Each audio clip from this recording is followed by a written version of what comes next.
All right, good morning, everybody, and welcome back to True Crime Loser. I hope you're doing well. So, folks, today I'm going to tell you the tale of the Ballarat Bandit, and this story takes place in Death Valley, Nevada, a hellish, unforgiving, unspeakably vast chunk of desert in between Vegas and California. Driving through there, I always wondered, how did it end up with the name Death Valley? Like, I picture way back when it came time to naming it, two people are standing there like, okay, what should we name the valley? We got to name it something. And one of them goes, what if we named it Death? The other one's like, Death? That's what you want to name it? Just Death? That's a terrible name for a valley. What, we're just going to call it Death? Surely we can come up with something a little more upbeat. And then right as they're saying that, a cute desert animal walks into view, coughs pathetically, keels over, and dies from heat exposure, and immediately decomposes and turns into a dry white skeleton on the desert floor right before their very eyes. And then it cuts back to the one that was talking, and they go, yeah, let's just call it Death. That's perfect. And they walk off. The area was actually made infamous worldwide because that's where Spawn Ranch is, the abandoned Western movie set in the desert where the Manson family lived. It's a wild part of the country. What the land is, it's public federal land. It's called BLM land, which stands for Bureau of Land Management. And the Bureau of Land Management was started by President Truman in 1946 to manage 700 million acres. It's a decent backyard. 700 million acres of land that is not good for farming, ranching, grazing. It's just rugged desert. It all is located in the western part of the United States. There's pretty much none of it out here on the East Coast. I looked it up because I love camping on BLM land. You can do whatever you want. You show up, there's not a guy taking your ticket. There's no thing that like goes like this so you can drive through. Like where I grew up in Grand Junction, Colorado, which coincidentally the headquarters for the Bureau of Land Management is located in Grand Junction, Colorado, there's just desert in every direction. And so you can be downtown Grand Junction and in 7 minutes be at the cattle guard where the road starts to disappear into the vast desert, and in another 5 to 10 minutes in whatever direction you want to go, you are completely on your own and you can do whatever you want. I'm sure there are rules out there. We could never figure them out. But it was great. You could go out there, you could ride a dune buggy if you want to, you could go four-wheeling, you could go camping, you want to start a 10-foot bonfire and dance around it, do whatever you want. It almost ruined me for camping in any other type. Like out here on the East Coast, you go camping and they're like, okay, well, here's your spot. Whatever you do, don't leave your spot. And here's the rule book. It's like, rule book? Jeez. And it's just, I recommend everybody, if you can, go check out some just wild, rugged public land. There's a freedom that comes with it, and I think is really a part of this story. So let's get into it. Oh yeah, real quick, a couple of the crazy things I saw growing up in the desert. I saw a group of people blow up a Toyota Tercel. I saw a guy in my high school class jump his Ford pickup truck, go 45 miles an hour over this big hill, and there's another kid in our class in the passenger seat, and he goes up, we're all watching, there's a big group of us watching on another hill, and his truck's flying up, and we're going, oh my God, and it hits the jump, and the whole truck is flying through the air, and everybody is like, oh my God, and they probably were in the truck going, we are never going to look cooler than this moment. And I was right, because when they landed, the front axle came off, the front dug into the dirt, and they actually ran over the front axle, still with the wheels attached, with the back of it, and the passenger from hitting the ground broke his back, so that was obviously a horrible mess. My first car, a 94 Saturn twin cam, I drove it for a couple years and then ended up selling it. And a year after I sold it, I got a call from the Grand Junction Police Department saying, Scott, we found your Saturn out in the desert, but it was crashed and then shot. It's filled with bullet holes. And I was like, well, I actually sold it a couple years ago. They found something with my name on it in the glove box, but I was like, we'll still come out and look at it. So we went out and drove out to the desert, looked at my old Saturn all shot up. It's kind of sad. But my point is, it's a wild, rugged country that attracts people that don't want to be around people, don't want to be around law enforcement. It's a frontier. It really is. And so, early 2000s, let's get into the tale of the Ballarat Bandit. In the early 2000s, a call comes into law enforcement, which is few and far between in that part of the country. And the call said, hello, I would like to report a burglary at the Ballarat General Store. And the law enforcement, it sounded like they responded by saying, there's a general store in Ballarat? I thought it was a ghost town. And the person calling was like, yeah, it pretty much is a ghost town. The area's filled with ghost towns. Pretty much is a ghost town, but there are a few of us that live here, and we do have a general store. And like I said, it got burglared. And the law enforcement guy said, all right, well, we'll send someone out. It's a 3-hour trip out to Ballarat. So if you need help in a hurry, you better have a gun or something. And so they go out to Ballarat, and a 4x4, a little quad, was taken, and some cash and some food.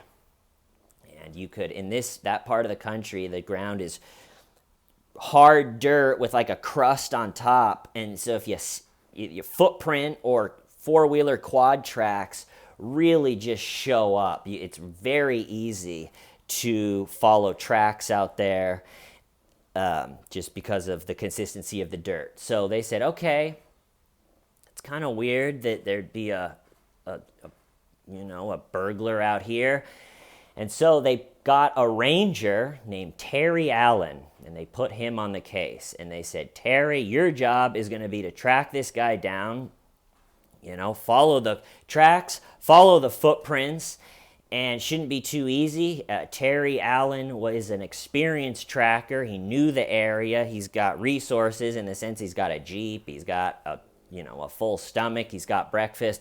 So I feel like as Terry got the job and was told, here's the situation, he was pretty confident that with his experience tracking and his knowledge of the area that he would be able to get this guy pretty quickly.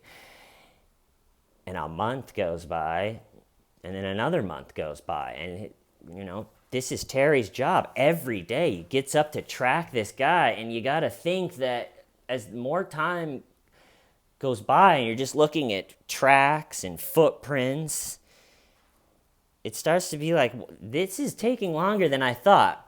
And during this time, more campsites are being robbed. So like two people that are, or a group of people, whatever, want to enjoy some natural public land. So they go out there, they establish a camp, and then during the day, maybe they go for a hike, they go, see something. And when they get back, their clothes, their water, and their food is gone. So that really becomes, which taking someone's water in the desert really is not good form. But, so there's these calls from campers. Yeah, our stuff got stolen. Our backpack got stolen when we were away. And so that's starting to up. And so, like I said, a month goes by, 2 months goes by, 3 months goes by. And camps and little ranches are being burglared. And finally, or also at that point, you're starting to see like stories in the paper about it and people whispering about it. And the attitude is like, the cops can't catch him and they won't catch him. They're not smart enough to catch him. The folklore is building. And right around that, someone printed the Ballarat Bandit in one of the publications, so that name stuck. People liked it, so all of a sudden everybody's talking the Ballarat Bandit. He's too smart. He's tricked them once again. He's on the other side. And so every time there was like a feeling of like, okay, he's stealing water, but which is horrible, and that's dangerous, but also in a way he's beating police and he's sneaking away, and so that got people sort of rooting for him in a way. So here we are 3 months in. Experienced tracker Terry Allen has been staring at footprints for 3 months. About 4 months in, a group of off-duty police officers is hiking in the area, and they come across a guy that looks thoroughly tired, laying next to a quad four-wheeler with stuff completely just packed on top of it, with a rifle sitting on top of it, which is not that weird out there. Everybody is armed to the teeth out there, but just to have the rifle sitting right there was a little bit weird. And so it just looked a little bit out of the ordinary. It didn't look like a hiker or someone enjoying the countryside. And so they were like, hey, how, is everything okay? What's going on? And the vibes that the man gave them were a little bit weird. He's sitting there with old clothes on and jeans and just really looking a little bit out of place. And so, like I said, they asked him, hey, what's going on? He goes, I'm just camping. And they go, oh, all right. But even the way he acted, it was a little bit weird. So as they were walking away without him knowing, they swung back around and took a picture, a snapshot. And for the first time, they had a picture of the elusive Ballarat Bandit. But they didn't know. They didn't even know that it was happening. They were in a whole different law enforcement world. But after the hike, they sent it to law enforcement in the area, and they go, we don't know if this is anything, but this guy was acting very strange, looking strange. So maybe check into it. And they thought, oh my gosh, this has got to be our guy. He fits the description. This has just got to be him. So finally, after 4 months of looking at tracks and nothing and having people be like, they can't catch him and they won't catch him, they get a little break and they get this picture. Then, let me make sure I'm just going right. Okay, so then Terry Allen has a pretty good thought. He hears that a bunch of kids have planned to go and stay at the Spawn Ranch, the old Manson ranch, do a camping trip there. It's a tourist attraction. Everybody wants to see it. And so Terry Allen, the tracker's thinking, all right, he likes to steal from camps. This is perfect. He likes a group of people. I'm going to wait, until they're out there, and then I'll swing by Spawn Ranch, see what's happening. So he goes to Spawn Ranch, and either it was bad information or the young people decided that they weren't going to do the trip, but so no one was there. And Terry Allen has a partner with him. So the partner and them, they're looking around the empty ranch going, all right, well, it was a thought, we tried. And then they noticed the infamous tracks of the four-wheeler heading out of the ranch. And they go, oh. So, that was a good idea, I think, by Terry Allen. So they see the tracks and they go, all right, let's follow them. And you got to think, for months now, they've been following tracks, which are supposed to be so easy. You just go until they bring you to where you're supposed to go, but it just hasn't been working. And so Terry Allen and his partner are following the tracks, and they're following the tracks, and much to their surprise, for the first time in months, they see his camp. They see it, and they're like, all right, well, we did it. This ends here. The paper, they can't catch him, they won't catch him. Yeah, watch this. We're about to catch the guy. And so they, park the Jeep, get out. They're both coming, guns out, going up to the camp. All right, hey, freeze, law enforcement. And the Ballarat Bandit pops up, grabs a small bag, and starts running. But it's just a big, flat. The area has huge mountains jetting up, but there's also a lot of totally flat areas where just as far as you can see or go in any direction is just flat desert land. So he gets up and he just starts running off. But it's not like a city foot chase where you tear ass around the corner, you run down the block, you hop a fence, you tear ass down the alley, you hop another fence, and you're gone. There's no obstacles to go. They're they all just start running. They're like, all right, well, we'll just get him. There's nowhere for him to go. And so they're all running. So you can picture the Ballarat Bandit, who has been surviving alone in the desert. So you got to think the rangers and the trackers, they have the advantage of probably a breakfast in their stomach, a bed that they've been sleeping in. And so they're chasing him down the flat, and they start to realize, wow, this guy is pretty fit, and he's running faster and stronger than really anything that I've seen, especially out here in the desert heat. And so after a quarter mile of running at full speed to try to get this guy, and there's a lot of ego attached to it too, because the papers, you can't catch him and you won't catch him, and now they're literally like not catching him. And they chase him for a quarter of a mile and then just gas out. And so they're probably picturing, okay, all right, we'll go back, we'll get in the car, we'll go, we'll get him on the other side, let's go. And they turn around, so they've ran themselves a quarter mile and into this desert flat. And they're watching him, even as they're walking back that quarter mile, and they're looking back towards him, he never stops running. They're looking in the binoculars going, he's still running. They're going the other way, and they get all the way back, and the man is still running. So then this adds to the folklore. Like that was a physical, performance, like they weren't expecting. They got a little bit embarrassed physically. And I think that is the first time that an ego was really bruised as this whole thing goes along. And you'll see that as it goes and it grows and grows, they have maybe a point to add another 30 men and a helicopter, but also it's like, I think you guys are just tired of everybody saying that you're not going to get this guy. But anyway, I'm getting ahead of myself. So he runs away from them. And again, it just adds to the folklore. So they saw him, they got a picture, and then a short time later, locals in the area call in and they say, we found it at his camp. We'll give you the location. And now this time, they've already been outrun, physically beat, maybe mentally beat. The ego's a little bruised, so they go, okay, we are not going to blow it this time. We're not going to come in. This isn't going to be a foot race. We're going to have enough guys. We're going to have dogs. We're going to have horses.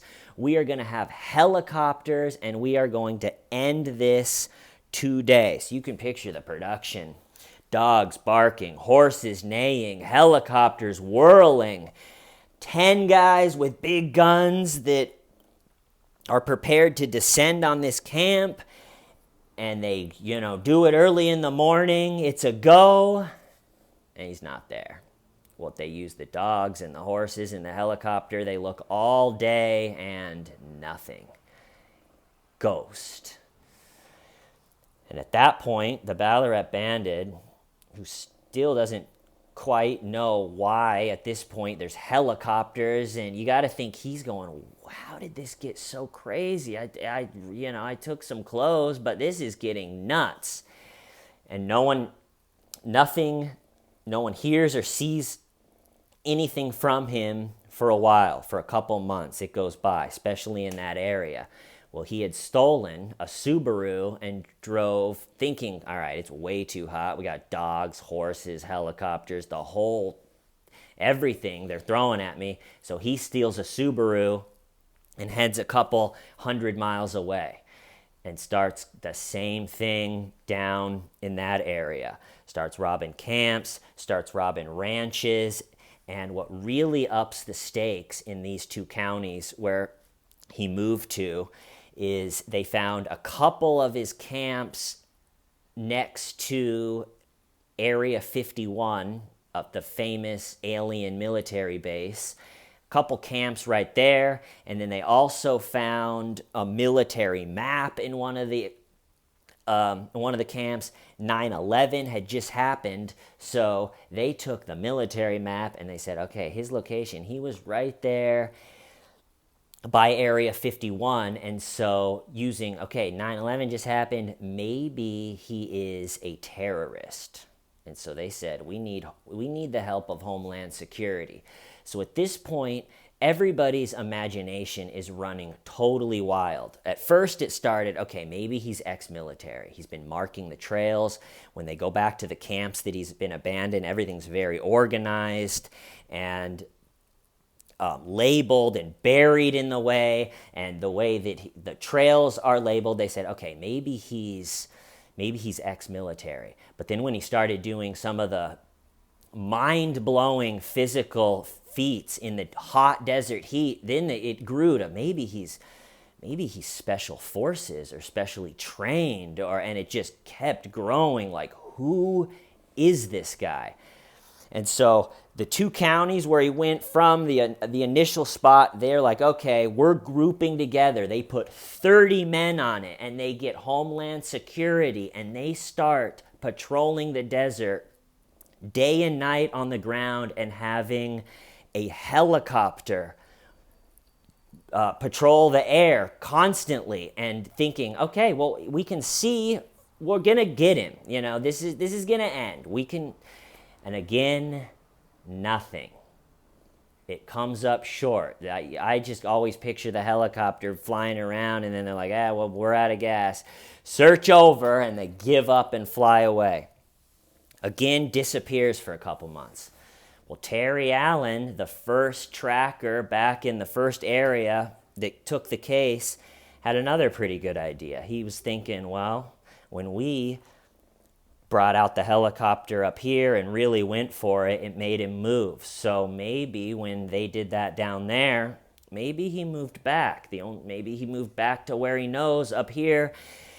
And so Terry figured, okay, maybe he's back in the area.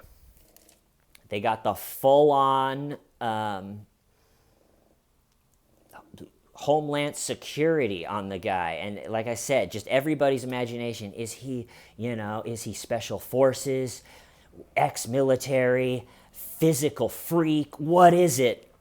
And it's just growing, and it's growing, and still everyone's like, you're not good enough to catch him, and you never will. And they really want to do it. And so Terry Allen, there's all these little ranches where people, maybe not someone stays at them all the time, that he had hit way back months before. And so Terry Allen, being the experienced tracker, pretty good tracker that he is, goes, you know what? I'm going to go and check out one of those ranches. And so he goes there, and he had, almost like the movies, he had missed the bandit by minutes. He goes in there, and he smells some like weed smoke, and he goes over, and there's a half-smoked joint that's still like burning a little bit on the counter. And he goes, oh, I just missed him. But also it kind of threw him off. They were like, we haven't found any weed or anything in any other camps. Maybe this isn't even him. And one thing I loved that he stole out of all of the things throughout this story that he stole from one place, he stole a collection of tapes of crime stories. So you can just picture the Ballarat Bandit with the beautiful desert sun going down, smoking a joint, listening to a crime story, totally free and alive. And I love thinking about him like that. But, so, Terry's in there. Someone was just here. And then another ranger, similar in the area, is driving around, and he looks up, and there's a truck parked like in this valley. There's a lot of abandoned vehicles, like my old Saturn, shot up and everything in the desert. But he didn't recognize it. He thought it's weird. Middle of July, it's 124 degrees Fahrenheit at the time. So he goes, I'm going to go check out this truck. So they drives out there, and it's a truck, and under it in the shade is a bunch of buckets with little pot plants in it. And then the way that they were actually able to connect it to the Ballarat Bandit was there was a driver's license from the owner of the Subaru that he stole to initially get out of that area. And so he's going, oh my gosh, we got the license. We got his little pot grow truck. He's got to be here. He was just at the cabin, right down the way, smoking a joint. He has got to be in the area. Let's get everybody ready, and we can get him. But he didn't have cell phone service. He's sitting there by the truck with the pot grow. He's holding the license, but he's in the middle of the desert. There's no cell phone service. So he hops in his vehicle and zooms off to find cell phone service. While he's off finding cell phone service, the Ballarat Bandit comes back, and he notices that the ranger had been there, and just out of pure frustration, probably just at the end of his rope, hot, scared, sad, hungry, thirsty, he, in a fit of rage, kicks the open truck door. The ranger had just left the door of his truck, not cool, open. So he kicks the truck door closed, leaving a big old footprint on the door, and then he takes off. Well, the ranger that had gone and made the call with cell phone reception then comes back, notices that the door was kicked closed, and sees the infamous quad tire track. So he goes, oh my gosh, he was just there. And so in his Jeep, now he's following those tracks, and he follows them 70 miles into the night and doesn't find him. And then the next morning, another ranger that was in the area was driving to work, and he drives past, and there's a man thoroughly used up and just at the end of his pitiful rope, sitting on the side of the road, holding an empty gas can. And so that ranger calls his boss or whatever and says, I just drove by this guy. This is what he looked like. He looked real sad. He had a gas can. And they said, okay, well, that's them. That's him. We're going to get a chopper going. We're going to get dogs. We're going to get people. And so they get a chopper up, flying around. They see his camp. You can imagine, now they think he's a physical freak, ex-military special forces terrorist. So they really brought in the heat. Bunch of guys with guns, whirling helicopter. They coming from all over the place, down the hill, up the hill. And they see him, and he's in the camp, and they're saying, put your hands up. And they hear a gunshot. And George Johnston, known as the Ballarat Bandit, blew his head off, probably not knowing why had gotten to this, or just didn't want to face the consequences, but he ended his life right there. And but that didn't end the mystery. So then they go up to him, and he's naked. He had taken all of his clothes off. I guess it was 120 degrees, so it makes sense. There's no ID. There's no identifying material of any kind. And so they're going, who is this guy? Is he a special agent? Or, who is he? So they give him to the coroner in the area, who is an expert of identifying bodies that come in with no identification. So the first thing the coroner did is he noticed he had a really crude jailhouse Harley-Davidson tattoo. Can't remember where it was. And so the coroner's thinking, all right, well, we'll definitely be able to figure out who this guy is, because he's got a jailhouse tattoo. I'll take his fingerprints, put them out into the system. No one has a tattoo that looks like that hasn't been in jail, so we'll figure out who it is. So they take the fingerprints, send them out. They run them through every database that there is. Nothing. Again, even in death, he is a ghost, just a total enigma. And so months go by, and the folklore continues to grow. Who is this guy? What is his training? Is he a spy? And finally, the coroner, who says in an interview, goes, I'm so arrogant. I just had to figure out who this guy was. And, he's got the law enforcement and the rangers, everybody calling him like, who is it? We want to know. The fingerprints come back, nothing. And so the coroner puts out an email. I love this part of the story too. He puts out a mass email to the public going, here is a picture of the man in death. Here's the situation. Does anyone know who this is? And he gets an email back from someone that follows crime, and it goes, I'm sure you guys have thought about this already. they hadn't. I'm sure you guys have thought about this already, but who looks like an American, acts like an American, roams around the desert in the wintertime, but isn't American? Canadian. He might be a Canadian. Look into that. The desert is filled with them in the winter. And so the coroner goes, oh my gosh. And he sends the fingerprints to Canada and says, okay, here's the story. And it comes back. His name is George Johnston, like I said. And I love to picture the scene where all of the rangers and law enforcement here in the United States that have been outrun by him and tricked by him and had their egos bruised by him, and it had the Homeland Security help them get him, and it had blown into this crazy thing, and they're all standing around while the guy's talking to the Canadian officials, and the guy's talking on the phone goes, right, yes, okay, yep, all right, thank you. And he hangs up the phone with a click, and everybody's standing around going, so, who is he? What was he? Was he a genetically modified super soldier terrorist spy? And the guy that just hung up the phone goes, no, he was a Canadian. And then someone from the back goes, Canadian Special Forces? The guy goes, no, he was a drywaller.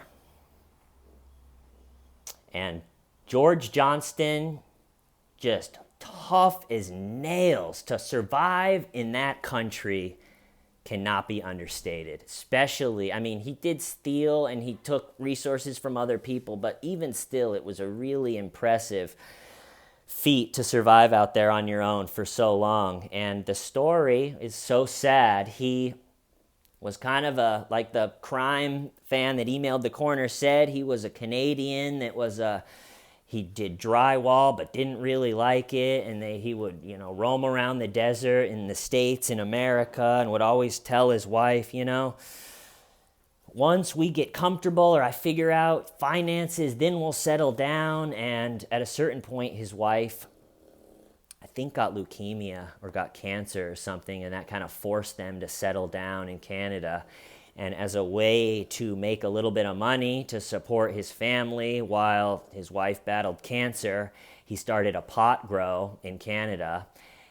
They caught him growing pot and sentenced him to 2 years in prison, which seems like a lot. He did 1.5 years, but they said like a week or two into prison, he had a total mental breakdown, which someone that enjoys the true freedom of the desert, who knows if his psyche could even handle it. But they said he had a full mental breakdown his first chunk of time in prison and was never the same. And when he got out, he didn't really see his kids that much. And at a point he said, you know what, I'm just going to go back down to the States. I'm going to run around in the desert for a little bit, get my head right, try to overcome this, and then come back.